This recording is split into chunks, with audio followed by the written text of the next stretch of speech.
Alors aujourd'hui, retour sur l'erreur. Le retour sur l'erreur, c'est quelque chose d'important parce que si on y réfléchit bien, quand on a appris à marcher, on est tombé, on s'est relevé. Quand on a appris à faire du vélo, on est tombé et on s'est relevé et on a recommencé. Des fois, ça nous a fait mal, mais on a persévéré. Pour apprendre une notion nouvelle, c'est exactement le même principe. Par contre, on a plus de difficultés à le faire parce que c'est un processus intellectuel et un processus mental qui se met en place. Mais comme le dit Charles Pépin, l'échec peut nous apprendre deux choses.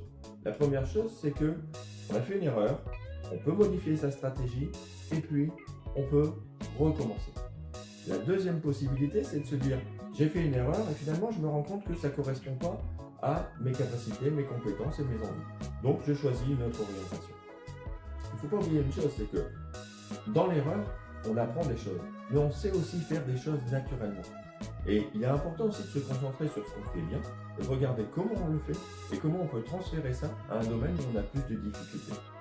Et il y a Stéphane Bijard qui a résumé ça très facilement, très bien. Il dit que ce que je regarde se développe.